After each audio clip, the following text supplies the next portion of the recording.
नमस्कार दोस्तों, राधे राधे, जय श्री कृष्ण।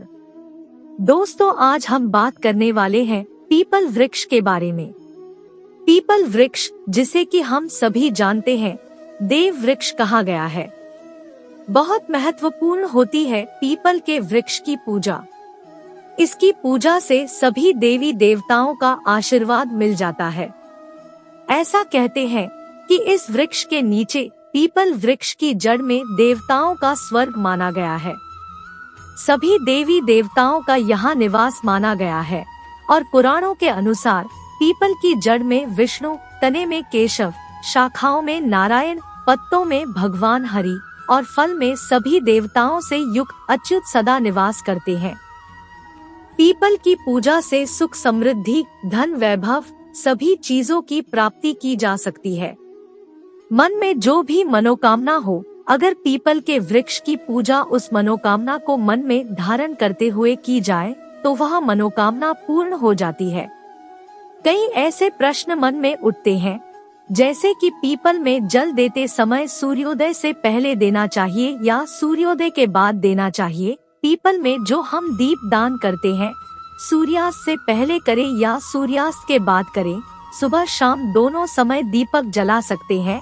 क्या परिक्रमा करना जरूरी है, और अगर जरूरी है तो कितनी परिक्रमा करनी चाहिए? क्या शनिवार को ही सिर्फ हम पीपल में जल दे सकते हैं?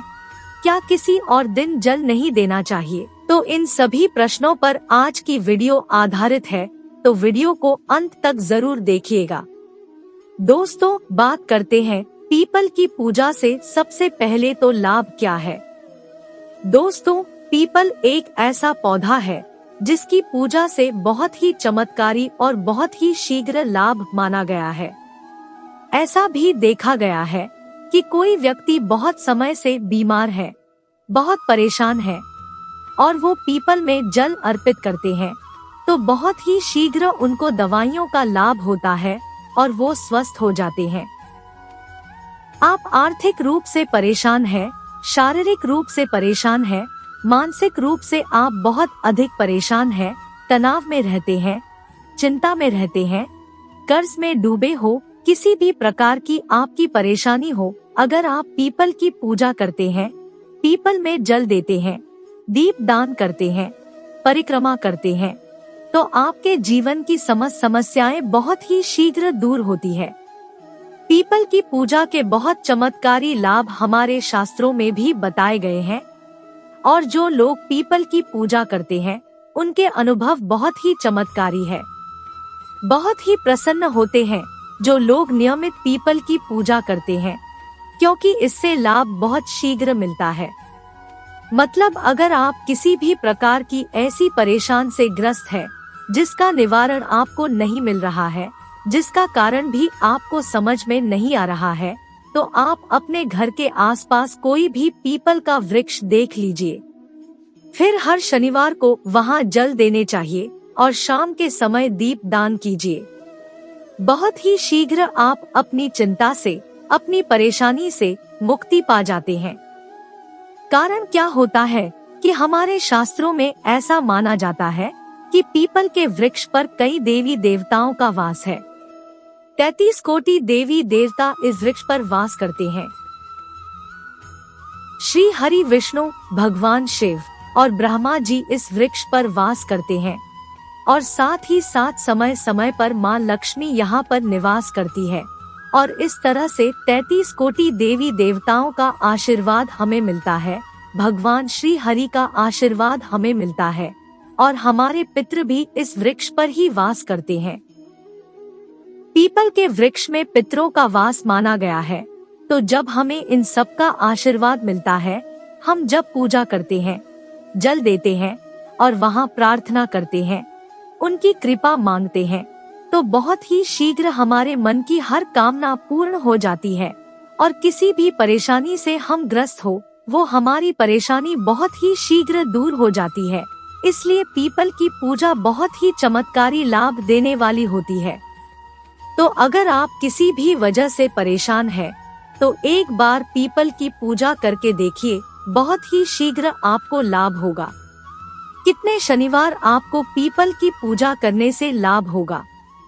देखिए, वैसे कम से कम 7 शनिवार पीपल की पूजा करनी चाहिए, लेकिन आप अगर लगातार 11 या 21 शनिवार करते हैं या इससे अधिक करें, जैसे अगर आप शुरू कर रहे हैं, आप 7.5 में हैं या फिर आपके ऊपर ढैया चल रही है, तो आपको निरंतर ही हर शनिवार को पीपल में जल देना चाहिए। जब तक ढैया है कम से कम आप तब तक दीजिए, क्योंकि जो ढैया या 7.5 की परेशानी होती है, यह बहुत ज्यादा परेशान करने वाली होती है, मानसिक रूप से और आर्थिक रूप से भी।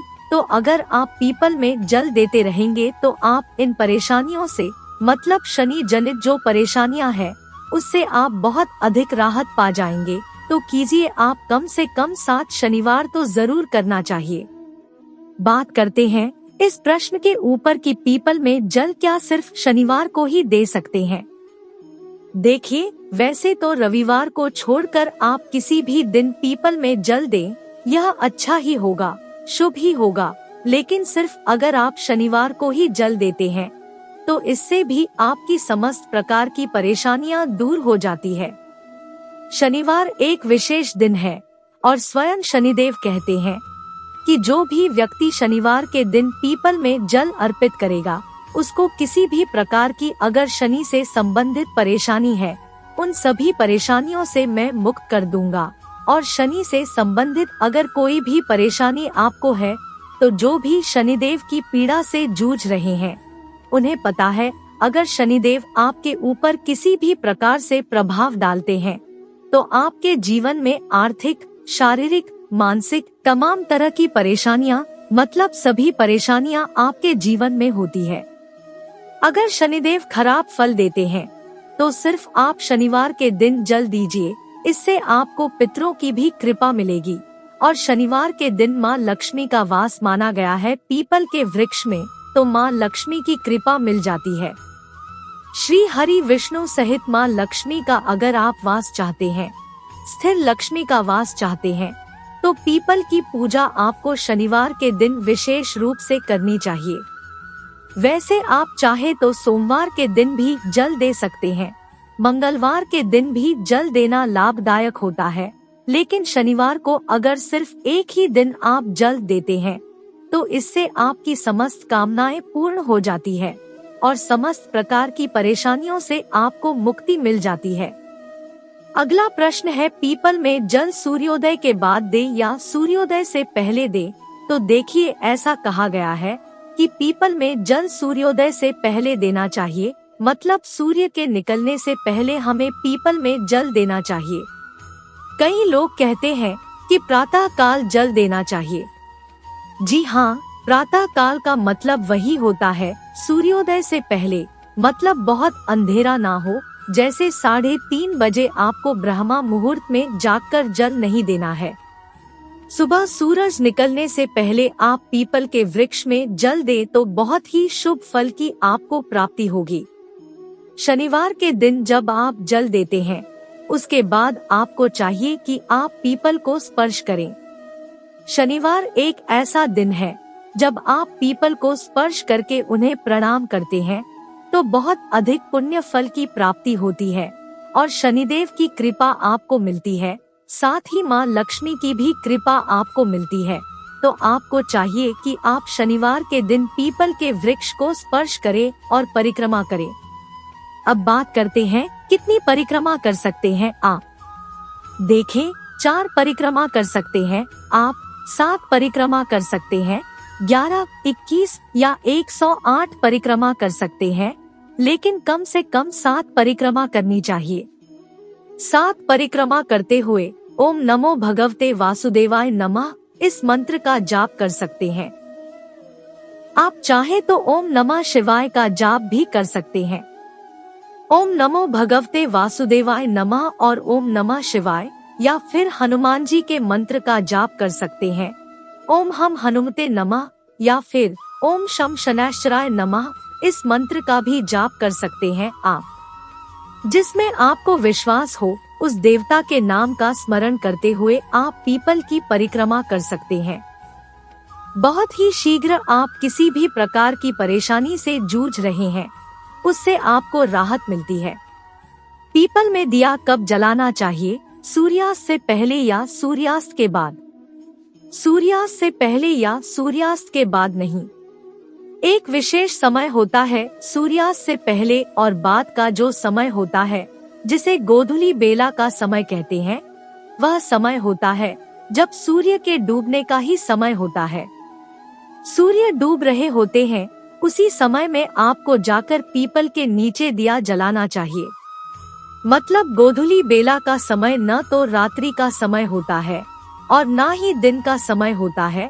उस विशेष समय में अगर आप दीप दान करते हैं तो बहुत श्रेष्ठ होगा। रात्रि 8 बजे से पहले आप पीपल के वृक्ष के नीचे दीप दान कर दे तो बहुत श्रेष्ठ होगा। क्या पीपल में सुबह शाम दोनों समय दीपक जला सकते हैं? जी हाँ, बिल्कुल जला सकते हैं। सुबह भी जब आप परिक्रमा करते हैं तो सरसों के तेल का दीपक जला दीजिए और शाम के समय भी आप सरसों के तेल का या तिल के तेल का दीपक जला सकते हैं। मतलब सरसों का तेल पीपल के वृक्ष में शनिवार के दिन जलाने से शनि जनित जो भी परेशानी है वो दूर हो जाती है। तो आप सरसों के तेल का ही दीपक जलाएं। सुबह शाम दोनों समय जला सकते हैं, कोई परेशानी नहीं है, लेकिन शाम के समय दीपक जरूर जलाना चाहिए, इस बात का आप ध्यान रखें। अगला प्रश्न है, क्या परिक्रमा करनी जरूरी है और अगर करें तो कितनी करें? तो परिक्रमा करनी बहुत जरूरी है। परिक्रमा करने से हमारे दुख, दर्द, तकलीफें दूर होती है।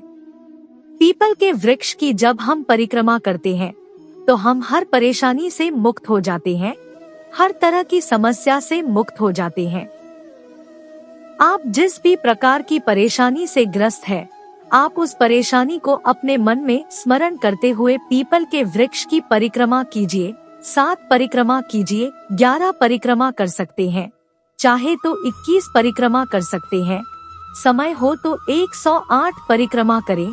बहुत ही शीघ्र आपको अपनी परेशानियों से मुक्ति मिलती है। और इस समय अगर आप भगवान श्री हरि विष्णु के मंत्र का जाप करते हैं तो बहुत श्रेष्ठ लाभ होता है।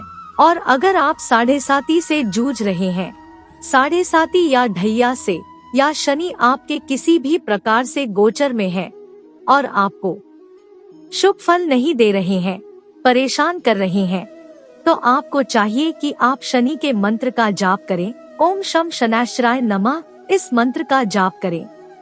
परिक्रमा करते समय अगर आपके पास समय हो तो थोड़ा बैठ जाइए, पीपल की छांव में ही बैठकर मंत्र का जाप करें।